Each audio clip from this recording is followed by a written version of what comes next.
Di pesantren masuk gue di kamar, temen-temen gue ada beberapa, cuman karena gue yang lebih tua, paling tua gitu ya, dijadiin lah gue palkam. Bukan di penjara loh ya, di pesantren. Iya, penjara suci, pesantren penjara suci sebutannya seperti itu. Jadilah kepala kamar, dan di kelas pun gue dijadiin ketua kelas. Alasannya apa? Lebih pinter? Oh enggak. Lebih ibadahnya rajin? Enggak. Lebih tua. Iya, gue lebih tua waktu gue masuk di kamar dan di kelas. Di situ gue belajar banyak banget kitab-kitab yang gue pelajari. Tapi jujurnya gue dari hati itu yang gue sukain pelajaran cuman ada beberapa. Ada 2 kayak. Pertama muhadoroh. Muhadoroh itu kayak apa ya? Kita tausiah. Kita ngomong di depan umum seperti ini ya, kita ngomong gitu. Cuman kan ini depan kamera. Kita ngomong ceramah gitu, tausiah.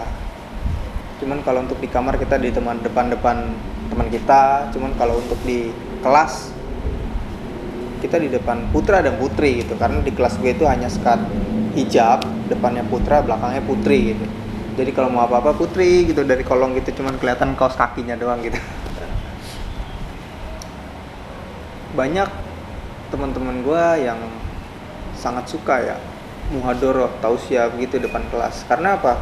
Alasannya satu, lihat putri gitu. Kebanyakan gitu, lihat putri, alasannya itu. Dan gue pun juga sama menyukai muhadoroh itu gitu. Karena saat gue pesantren, ya laki dong ngeliat putri yang udah lama nggak dilihat, karena pesantren kan nggak boleh lihat cewek gitu kan. Bahasanya di pesantren itu godul basor, menundukkan pandangan. Makanya kesempatannya untuk dapat ngelihat putri itu cuman seperti itu gitu. Pas muhadoroh ngelihat kita ngomong kiri kanan padahal ngelihat lirik, ternyata kita ngelihat cewek atau putri yang kita suka, salting, hafalan hilang kan begitu. Perlu kesah cerita di pesantren. Cuman kalau untuk enaknya di pesantren itu makan sedikit apapun dan sebanyak apapun kita bareng-bareng itu nikmat. Yang nggak pernah gue rasain di pesantren dulu saat sekarang ini adalah gue makan satu nampan itu berenam, berlima, paling dikit bertiga, itu yang nggak pernah gue rasain sekarang. Nggak kenyang, jujur nggak kenyang makan seperti itu. Cuma nikmat, enak, ada kebersamaannya gitu. Sebagian besar pesantren sih memang seperti itu ya, makan bareng satu halakoh gitu. Ada yang rebutan ayam, ada yang apa gitu. Cuman ada karena makannya bareng begitu ya. Ada satu momen pesantren gue itu satu pesantrennya sakit. Bener-bener satu pesantren 90% sakit. Karena apa? Karena ikan tongkol. Jadi saat makan siang itu menu makanan ikan tongkol. Menurut isu yang beredar, ikan tongkolnya itu udah nginep. Ibu-ibu yang ngerti gitu, oh ini ikan tongkolnya udah nginep. Jadi pas dimakan dia panas, dia ngedrop gitu. Kebetulan gue tuh nggak suka ikan, makanya pas ada lauk ikan tuh gue pinggirin nih, buat ente aja gitu bahasanya, buat lu aja gitu. Gue ambil tuh kuahnya aja, makan pakai kerupuk gue tuh, makan pakai kerupuk. Semua teman gue sakit, cuman gue sakit juga, cuman nggak terlalu parah karena gue makannya cuman pakai kuahnya doang gitu. Itu pengalaman yang paling gue ingat karena 90% sakit karena ikan tongkol. Nggak ada yang disalahkan, nggak ada juga yang dirugikan, cuman kayak apa ya, libur semuanya men gitu. Pesantren itu sebenarnya enak kalau lu jalanin dengan seneng ya, tapi kalau lu jalanin dengan terpaksa ya berat. Apapun lu jalanin dengan terpaksa berat gitu. Sama bahkan isu-isu beredar di kalangan santri, kalangan pesantren gitu. Santri itu keinginan tahunya besar. Dia pengen tahu banyak hal itu lebih besar daripada orang-orang di luar gitu. Contohnya kayak misalkan kalau emang di pesantren udah benar-benar kelihatan gitu, orang yang benar-benar niat di pesantren baik, dia bakalan jadi baik banget gitu. Jadi apa, imannya kuat gitu, bakalan kuat banget gitu loh. Cuman kalau emang di pesantren itu orangnya badung, ya badung ya sebadung-badungnya, bahkan bisa lebih badung dari orang-orang luar gitu. Kayaknya isu yang beredar tuh nggak enaknya di pesantren seperti itu. Makanya orang-orang yang tertekan, terus yang dipaksa untuk di pesantren ya seperti itu. Kalau memang lu bisa ngejalanin dengan sukacita gitu, ngejalanin dengan enak hati, dengan tanpa paksaan, lu bakalan enjoy. Tapi kalau emang ngejalaninnya dengan terpaksa gitu, dengan tekanan, lu nggak bisa leluasa gitu. Ada beberapa pelanggaran yang bakalan lu lalui, yang bakalan lu ambil gitu. Sama kayak temen gue juga. Dulu gue ada temen yang sekarang dia udah meninggal. Dan gue saat dia tahu meninggal itu, gue udah nggak di pesantren. Cuman momen gue saat sama dia itu, gue kabur gitu. Sama di pesantren baru gue kabur gitu. Gue kabur beberapa kali. Gue pernah 2 minggu di pesantren. Pas lagi di pesantren gue kabur 2 minggu ke warnet. Memang dari itu zamannya point blank ya, zamannya main point blank, gila main point blank gitu.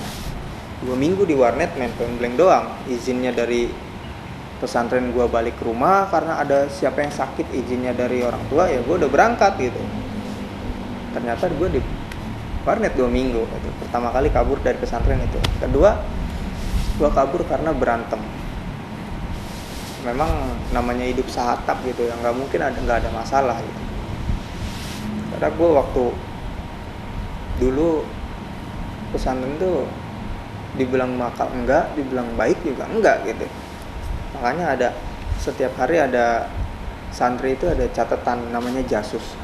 Dia dicatat setiap kesalahan yang dilihat temennya gitu. Kayak misalkan gue ngeliat temen gue lagi pakai sendal gue gitu, dia nggak izin sama gue, itu dia gue catat. Si ini pakai sendal ini di depan aula jam segini hari ini, masuknya Kismu Amni tuh bagian keamanan gitu. Nah ntar malam tuh dia dipanggil, dia bakalan ditegur, kenapa lu ngelanggar ini gitu, lu sayang gak ini ada buktinya gitu. Nah dia akan dihukum, dipukul kah, atau dikasih PR kah, atau dikasih apa gitu. Nah sebagai balasannya, untuk mengingatkan lainnya, yang udah dihukum ini dia bakalan cari pelanggaran lainnya gitu. Kayak misalkan pas besoknya dia ketemu gue lagi pakai sendalnya dia nggak izin ya, gue dicatat gitu. Nah untuk teman gue ini, ada satu teman gue yang benar-benar isunya dari semua santri itu, dia tukang nyatet, nyari kesalahan gitu. Memang gue nggak tahu ya hati seseorang. Kalau misalkan dia baik buat ngingetin gue dan kawan-kawan gue saat ada salah, mungkin dari kemauan gue sendiri dan teman-teman gue sendiri, ya lu ngomong lah sama gue baiknya gimana nih, lu jangan gini, oh iya makasih udah diingetin nih. Tapi dia enggak, dicatat satu hari 30 gue pelanggaran.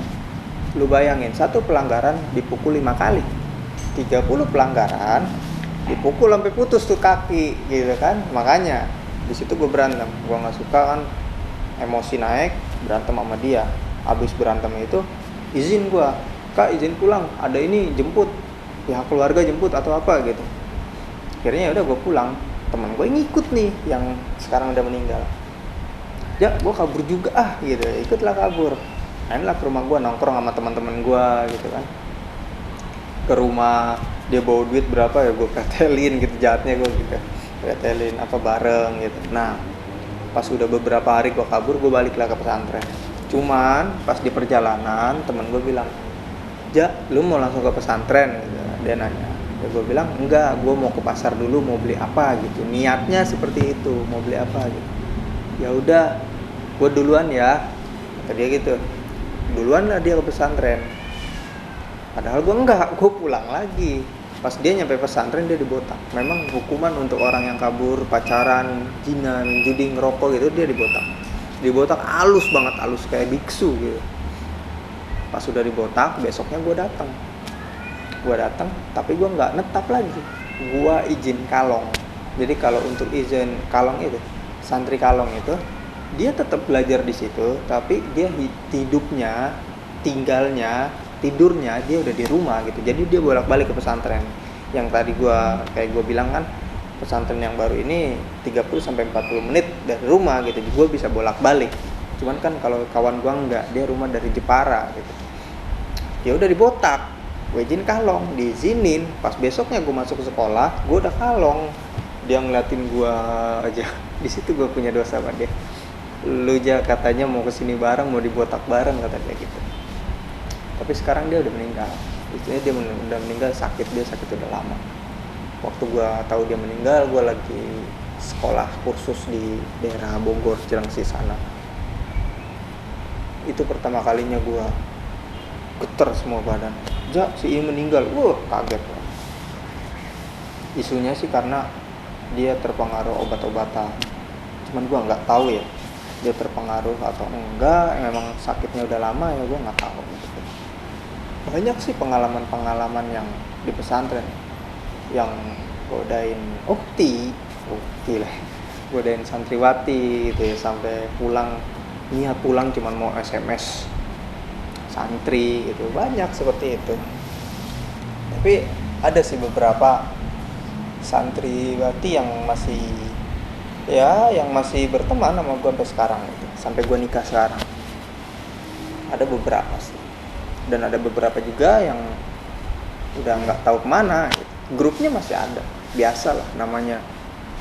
Dulu itu masih nyatu-nyatunya pasti buat grup, buat nanyain kabar. Cuman sekarang mungkin grup itu hanya untuk dikasih tahu kalau mainnya ada yang meninggal, ada yang nikah gitu, nggak tahu lah. Mungkin gitu aja sih untuk pengalaman sekarang sebagai driver yang sebelumnya punya pengalaman yang masuk pesantren gitu ya. Itu pengalaman gua. Makasih.